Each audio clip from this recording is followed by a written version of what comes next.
What's going on, guys? Lorenzo here, aka the Zo Deals. So I have some exclusive news. I usually only talk about Toyota on my channel, but this one, it was pretty hard to ignore. It's the new 2026 Lexus ES. We got to talk about it. So they unveiled the 2026 Lexus ES in Shanghai at the auto convention, and here's what's different about this year. There's a hybrid version, but there's now an all new all electric.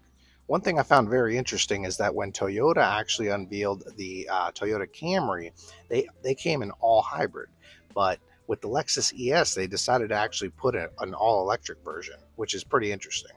Now with Lexus, if you see an E at the end, that means it's an electric, and if you see an H at the end of the name, it's usually a hybrid.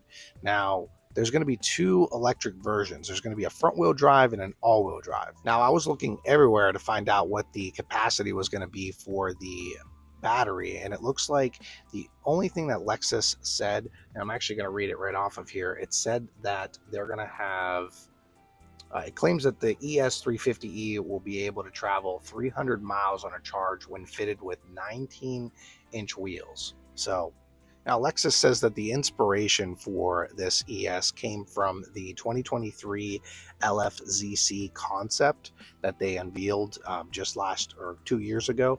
But also, I think personally that they also kind of copied some of the style of the electric vehicle that they have now, which is the Lexus RZ. So Lexus says that the ES is going to be 6.5 inches longer than before, and it's going to have a 3-inch longer wheelbase. Now, another thing I wanted to read off of here, it says Lexus also made the seating position higher to ease getting in and out, but we imagine that was also partially dictated by the battery placement. The most distinctive element on the ES cabin is the door trim, which recreates the depth and flow of natural bamboo. I did see some images, and it looks pretty nice on the inside. They're saying that they're using 3D printing with integrated ambient lighting, and it says the ES also features a Mark Levinson surround sound system.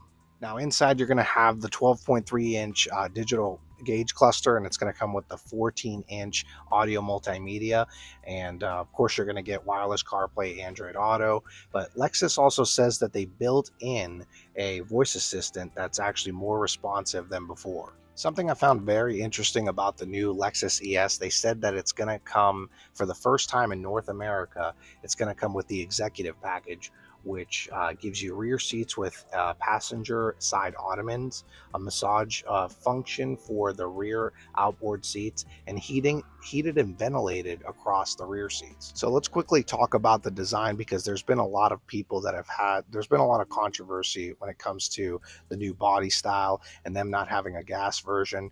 With Toyota and Lexus having a vision of beyond zero, which is carbon neutrality, I think this is the right direction for them, and that's why they came out with a hybrid and an electric version.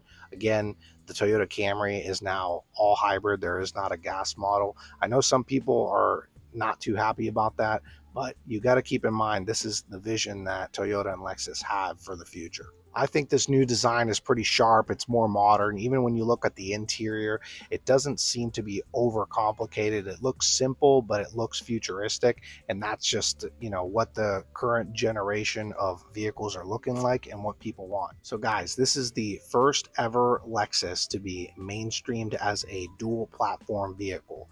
As Lexus says it, you have your internal combustion engine, and then you have your all electric. The Lexus ES has still been going strong. Just last year, they sold 40,000 of these. So there's still a lot of demand for sedans in the market. And guys, a lot of the sources that I was able to find, I'll share them in the links below. One of them was actually right from the Lexus USA newsroom. And then I got some sources from Motor Trend, Car and Driver, and some other websites.